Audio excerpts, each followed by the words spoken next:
Mesdames et messieurs, bonjour et bienvenue dans cette nouvelle édition de 15h, dont voici les principaux titres. La traite des personnes à l'ordre du jour à la 4e séance du Conseil des ministres.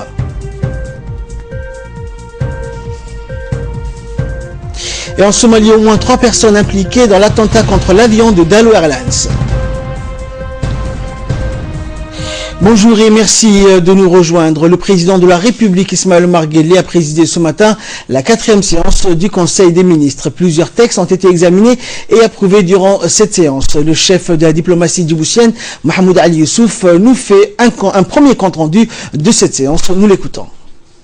Bismillah ar-Rahman ar-Rahim, sous la présidence du chef de l'État, son Excellence M. Ismaël Omar Guelleh, s'est tenue la 4e séance du Conseil des ministres en ce mardi 9 février 2016. Était inscrite à l'ordre du jour 8 questions. La première question est relative à un projet de loi portant lutte contre la traite des personnes et le trafic illicite de migrants. Notre pays s'engage par l'adoption de ce texte de loi à combattre partout dans les pays d'origine, de transit et de destination, à prévenir de telles activités, à punir les trafiquants et à protéger les victimes conformément aux dispositions de la Convention des Nations Unies contre la criminalité transnationale organisée, notamment à celle de son protocole additionnel visant à prévenir, réprimer et punir la traite des personnes vulnérables ayant besoin d'aide et de protection. La traite des personnes et le trafic des migrants figurent parmi les activités criminelles internationales qui tirent leurs sources de la pauvreté extrême, du chômage, le manque de débouchés économiques, les troubles civils et l'incertitude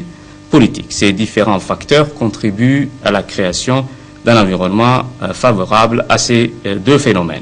Ce projet de loi vise donc à assurer la sécurité des victimes de la dite traite, leur protection ainsi que celle de leurs familles contre l'intimidation, les menaces de représailles émanant des auteurs de la traite et de leurs associés ou complices. La deuxième question est relative à un projet de loi portant réorganisation et fonctionnement de la Cour des comptes. Ce projet de loi poursuit et parachève l'objectif de créer une juridiction financière autonome.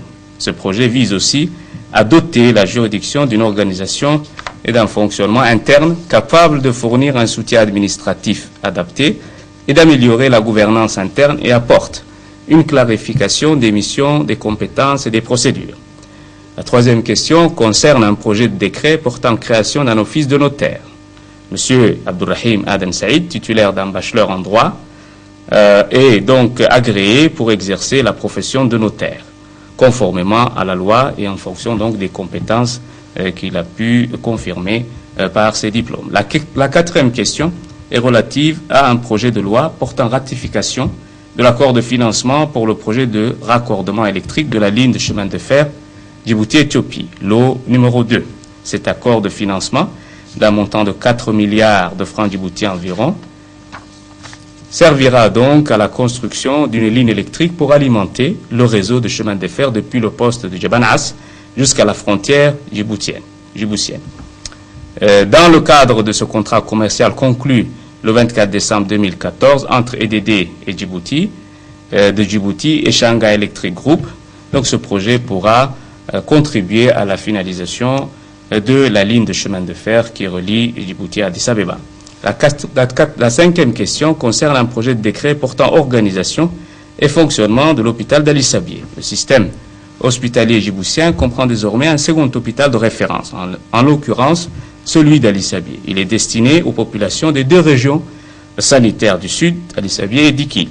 Cet hôpital d'Ali Sabieh est doté du plateau technique adéquat, radiologie et laboratoire, et a une capacité litière de 110 lits ainsi que des capacités de soins et d'une autonomie de gestion importante. Son organisation et fonctionnement s'inscrivent dans la réglementation régissant les établissements hospitaliers publics. La séance s'est poursuivie et ont été examinés, outre la traite des personnes et le trafic des migrants, les différents points à l'ordre du jour de ce Conseil. Les détails avec le porte-parole du gouvernement. Et la sixième question concerne un projet de décret relatif aux conditions d'exploitation d'une station de service. Ce décret s'insère dans le cadre de la mise en place d'une réglementation pour le bon fonctionnement de ce secteur pétrolier, notamment lors de la construction d'une station-service son lieu d'implantation vis-à-vis d'une autre station de service et des établissements voisins doit être donc réglementé. Le respect des normes sécuritaires et environnementales, les dispositifs techniques des équipements sont essentiels pour l'implantation de ce type de structure. La 7e question est relative à un projet d'arrêté portant affectation de 2 parcelles de terrain au profit du ministère de l'Éducation nationale. Ces 2 parcelles, respectivement de 10 330 m² et de 9 343 m², situées 6 au lotissement Nassib, sont destinées à l'implantation de 2 écoles primaires. La 8e question concerne un projet d'arrêté portant affectation de 2 parcelles de terrain au profit du ministère des Affaires musulmanes. Ces 2 parcelles, respectivement de 5 096 m² et de 10 000 m², situées toujours au lotissement Nassib, sont destinées donc à l'implantation de 2 mosquées. En fin de séance, le ministre de l'Habitat a fait rapport au Conseil sur les projets d'adaptation au changement climatique, suivi d'une autre communication faite par le ministre de la Santé sur le virus Zika et ses conséquences sanitaires. Le ministre de la Défense a pour sa part fait un rapport au Conseil sur sa participation à la 4e Assemblée extraordinaire de l'ESAF à Addis Abeba, 30 janvier 2016. Le ministre des Affaires étrangères a fait rapport au Conseil de sa tournée dans les pays du Golfe du 20 au 26 janvier 2016. Enfin, le ministre des Affaires étrangères a rendu compte au Conseil de la participation du chef de l'État au 26e sommet de l'Union africaine tenu à Addis Abeba, donc du 29 au 31 janvier 2016. Le ministre de la Communication a pour sa part fait une communication au Conseil sur le 7e câble sous-marin de fibre optique de dernière génération et le plus long. Il relie Hong Kong à la France en passant par Djibouti. Dans l'actualité nationale, ce mardi 9 février 2016, le mouvement dénommé Mouvement de la jeunesse djiboutienne, un mouvement connu sous l'acronyme de JDM, a organisé un rassemblement populaire à la salle de la Corniche, route de Venise, rassemblement auquel ont pris part les jeunes de plusieurs quartiers de la ville de la capitale et ceux des régions de l'intérieur. Ce rassemblement de masse a réuni ainsi des centaines de jeunes à l'appel du JDM.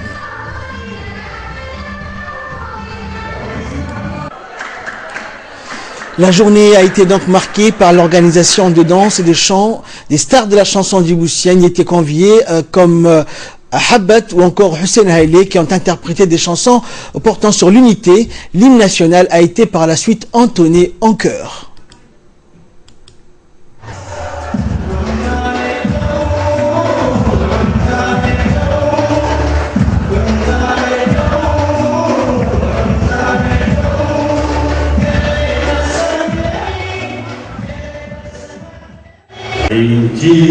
Celle visant à fédérer les forces vives de la nation et l'avant-garde cherchant à relever tous les défis et défendre ainsi la République de Djibouti.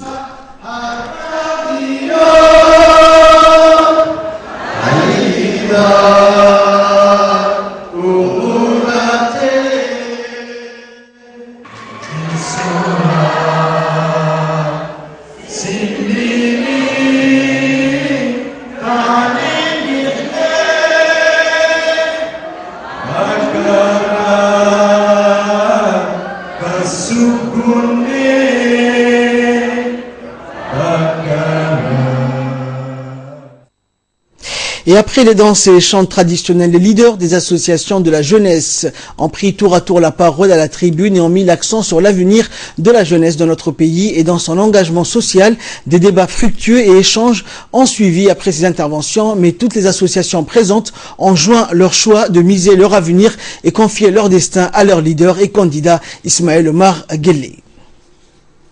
À ce jour, je suis très ravi et on ressent une grande satisfaction de la manière dont les jeunes se sont appropriés et géré les missions premières de l'association malgré les pressions inhérentes à chaque événement. Donc j'ai découvert le rôle de cette association qui est JDM. J'apprécie surtout chaque jour d'être jeune car cela implique la passion qui anime et accompagne les dynamiques de ces groupes. Ce qui est encore plus magnifique, c'est de voir l'amplitude des émotions générées lors des tournées effectuées dans toute la région, de toute la République, qui qui ont été tournés de proximité. L'objectif de viabilité du projet de l'association n'est toutefois pas encore atteint en totalité. Et nous avons eu la chance de recevoir de l'aide financière et des appuis techniques, moraux et humains plus que nécessaire de plusieurs départements, organismes et personnalités. Et par la suite, la jeunesse a montré aujourd'hui qu'elle n'était pas à la marge sur la question et les intérêts de la société ou d'enjeux politiques. Elle a aussi démontré sa maturité, qu'elle était plus que jamais un acteur incontournable des enjeux de notre nation et de son évolution dans le futur. Il est à noter que la jeunesse représente plus de la moitié de la population du pays et qu'elle est sans doute l'avenir de ce pays.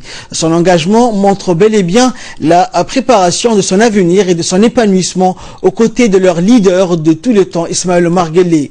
La journée donc s'est clôturée par une photo de famille avec l'ensemble des leaders des quartiers et des associations des jeunes sur le mur de l'espoir sur lequel a été apposé les signatures des membres du JDM et des différents responsables des associations issues de 3 communes de la capitale et des 5 régions de l'intérieur du pays.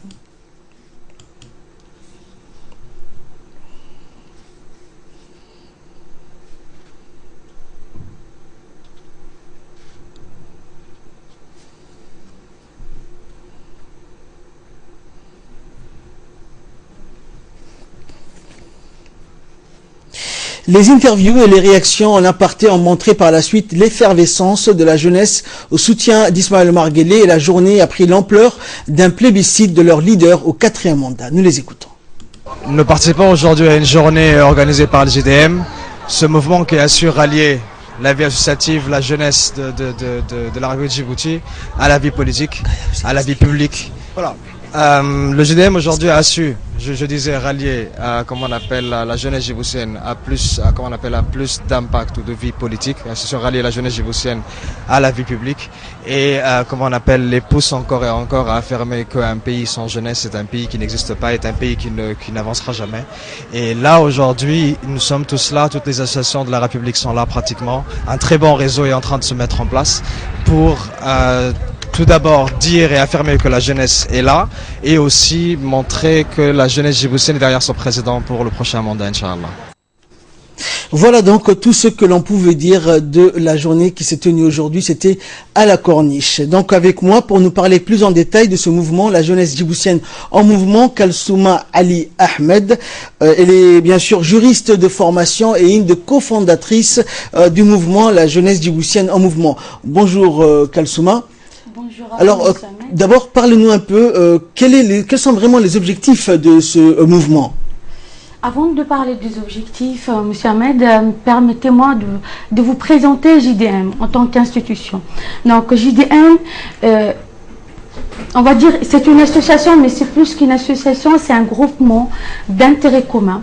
Leur intérêt commun, c'est limiter la cohésion, l'insertion de jeunes dans le développement de leur pays, dans la participation pour l'unité nationale et surtout, en ce moment, pour acclamer son président de la République pour un 4e mandat. Donc toute cette agitation aujourd'hui, c'était pour montrer au chef de l'État que toute la jeunesse du pays le soutenait bien sûr pour son 4e mandat pour les prochaines élections présidentielles d'avril prochain.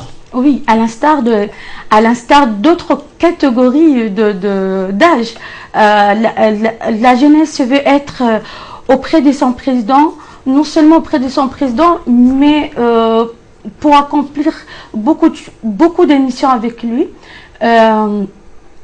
Surtout dans cette institution de JDM, permettez-moi parce que je vais revenir, c'est une représentativité de plusieurs associations. Non seulement associations, mais au niveau, nous avons dans notre sein des hauts cadres, des représentants des parlementaires, des représentants de magistrats, de la diaspora aussi, voilà, et aussi de la diaspora, parce que nous avons beaucoup de représentants aux États-Unis, en Europe comme en Belgique, en France et en Allemagne.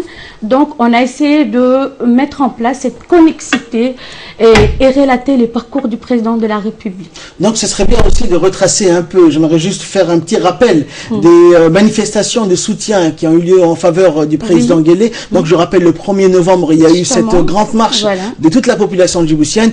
Le 8 janvier dernier, si ma mémoire est bonne, nous avons eu également la convention UMP où tous les partis politiques de l'UMP ont déclaré haut et fort Ismaël Omar Guelleh comme leur candidat. La semaine dernière aussi, je pense que c'était les élus locaux et régionaux qui ont manifesté leur soutien. Et aujourd'hui, bien sûr, c'est la suite logique. La jeunesse djiboutienne manifeste également son soutien au président.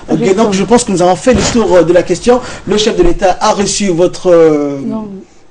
Exactement, oui, bien sûr, et surtout, permettez-moi, avant de clôturer, le moment fort de cet événement, et c'est le fait qu'on a, tout le monde a posté la signature. Je pense que c'est la première fois, peut-être il y avait autrefois, mais aujourd'hui ça a été la première fois dans l'histoire que la jeunesse, formellement, ont soutenu son président de la République.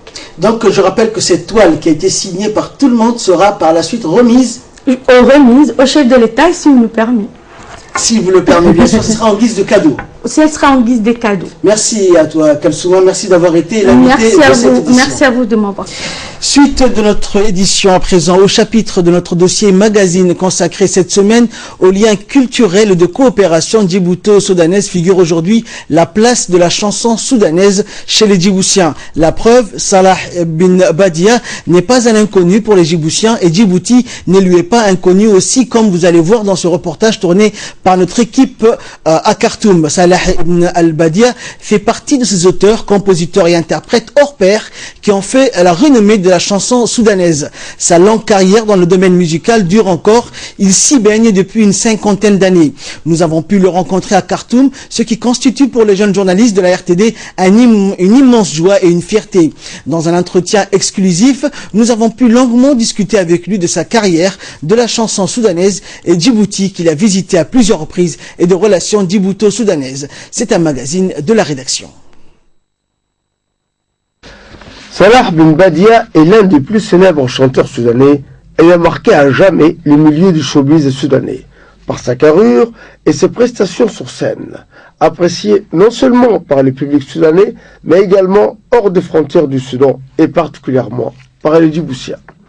Il se produit à plusieurs reprises ici à Djibouti. De son vrai nom, Salah Al-Djil Mohamed Abou Khouroun est né dans le village Oumdoum en 1937 et a grandi à Kouroun où il a entamé ses études primaires. Ensuite, il a poursuivi ses études supérieures à l'Institut populaire égyptien par voie de correspondance avant qu'il intègre une université à Khartoum. Salah bin Badia a fait ses premiers pas artistiques en jouant dans 2 films, à savoir Tajouj et Rihlat Ayoun. Ensuite, il s'est lancé dans la chanson où il a interprété de nombreux tubes, parmi lesquels le plus connu, Salah min Sha'ri Adab, qui a cartonné dans beaucoup de pays.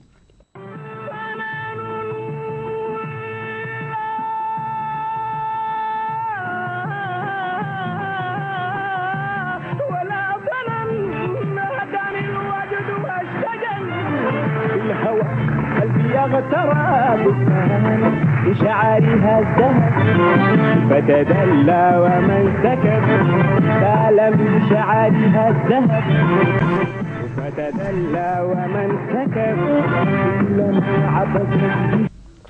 Le célèbre chanteur soudanais Salah bin Badia nous a accordé une interview exclusive lors d'un passage d'une équipe de la télévision djiboutienne au Soudan. Il s'est dit réjoui de l'excellence des relations entre Djibouti et le Soudan. Il nous a également parlé de son parcours artistique. Nous l'avons demandé, tout d'abord, nous vous remercions, M. Salah bin Badia, de nous accorder cette interview.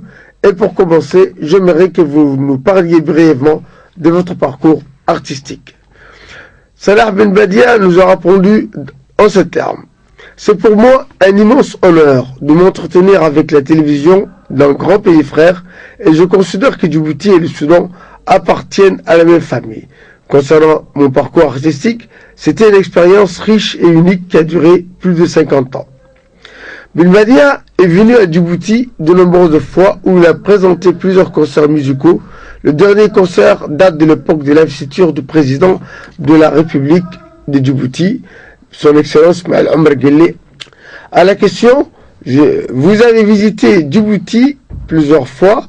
Comment vous avez trouvé donc notre pays lors de votre dernier passage? Salah Mbadi a répondu: ma première visite date avant l'indépendance et après l'indépendance.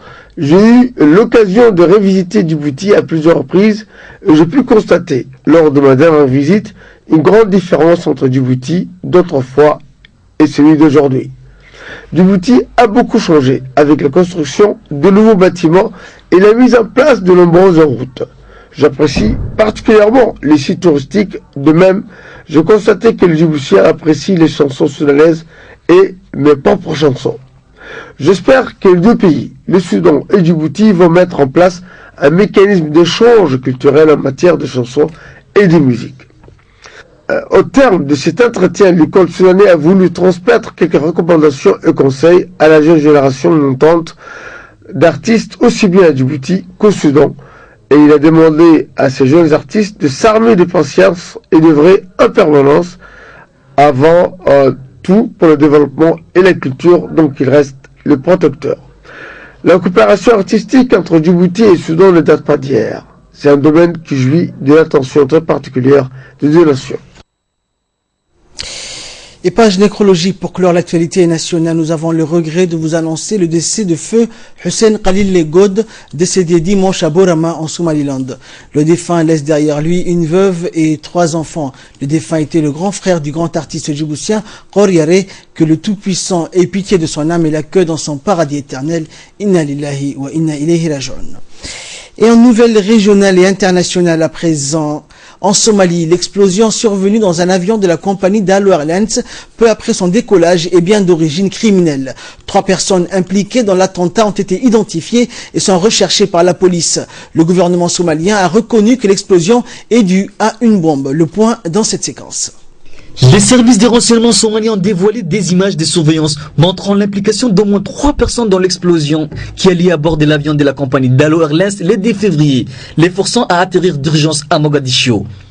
Selon le porte-parole du gouvernement Abdisalam Atto, ces images montrent des hommes dont l'important un gilet de sécurité de l'aéroport, remettant au kamikaze présumé un ordinateur portable dans lequel aurait été placée la bombe.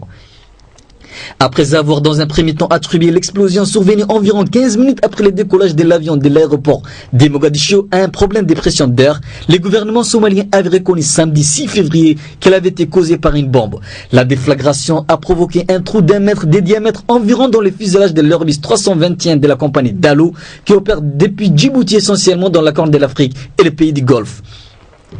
Un passager, Abdoulaye Abdisalam, officiellement porté disparu jeudi, avait été identifié le lendemain par les autorités somaliennes qui ont précisé qu'il avait bien été tué dans l'explosion, probablement aspiré dans les vides. 2 autres passagers ont été légèrement blessés. L'aéroport de Mogadiscio est devenu une forteresse depuis qu'il s'est installé à proximité de la principale base de l'AMISOM, forte de 22 000 hommes et qui aide les fragiles gouvernements dans sa lutte contre les islamistes radicaux Shabab affiliés à Al-Qaïda. Et enfin, les travaux du 4e sommet mondial des gouvernements ont débuté hier à Dubaï avec la participation de 125 pays. Commentaire. Placé sous le thème « Prospective des gouvernements de l'avenir », le sommet planchera sur plusieurs questions et défis auxquels sont confrontés les gouvernements, notamment dans les domaines de l'éducation, l'enseignement, la santé, l'environnement, l'habitat, les transports, les énergies renouvelables et la création de villes intelligentes. Au programme de cette rencontre des 3 jours figure notamment une séance sur la réalisation du développement et de l'innovation, les orientations futures du secteur de l'aviation et la fuite des cerveaux. Des séances à huis clos sont également prévues lors de ces sommets, dont la réunion des directeurs du gouvernement électronique arabe et les réunions sur les objectifs du développement durable en coordination entre les Nations Unies et la Banque mondiale. C'est tout pour cette édition. Merci à vous de nous avoir suivis. Nous nous retrouverons pour un prochain bulletin d'information ce soir à 22 h en langue française. D'ici là, restez avec nous, le programme continue.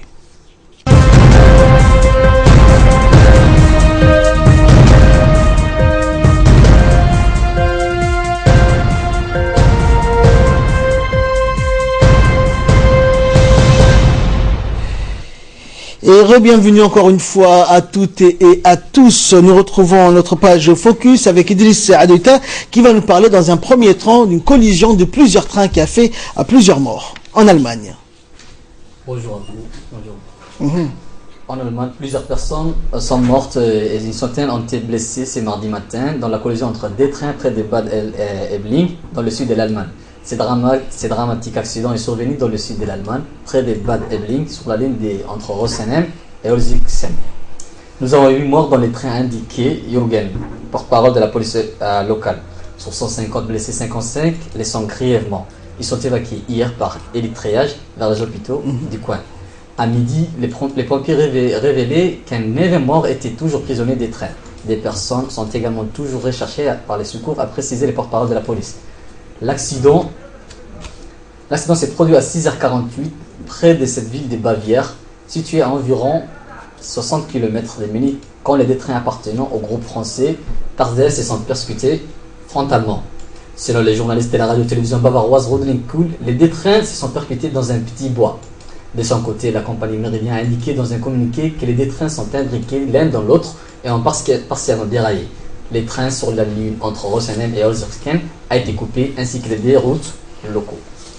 Et dans un second temps, vous allez nous parler, Idriss, bien sûr, dans ce focus, d'un soldat retrouvé vivant après avoir passé 6 jours, environ une semaine, enseveli sous la neige. Comment est-ce possible? C'est un miracle. Un soldat indien a été miraculeusement retrouvé vivant dans les Cachemires lundi 8 février après avoir été enseveli pendant 6 jours sous une épaisse couche de neige. Il faisait partie d'un groupe de 10 militaires disparus lors d'une avalanche sur les glaciers de Siachen. Les autres soldats ne sont malheureusement plus de nôtres, a précisé un représentant de l'armée. Les soldats retrouvés sous 8 mètres de neige est cependant dans un état critique. Il doit être évacué vers un hôpital militaire de New Delhi, la capitale, ce matin. Dans le communiqué, l'armée a déclaré qu'ils espéraient que les miracles voulaient se poursuivre. Environ 8000 soldats sont morts sous les glaciers Siachen depuis 1984, victimes d'avalanches, des glissements des terrains, d'engelures, du mal de l'altitude ou des crises cardiaques. En hiver, les températures peuvent atteindre moins 60 degrés dans cette région malgré les risques. L'armée indienne continue de patrouiller sur ces glaciers. Les Cachemires divisés entre l'Inde et le Pakistan est en effet l'objet d'un conflit entre les deux pays depuis près de 30 ans. Donc merci à toi Idriss pour ce focus. Donc c'était le focus. Merci à vous de nous avoir suivis et très bon de programme sur Télé Djibouti.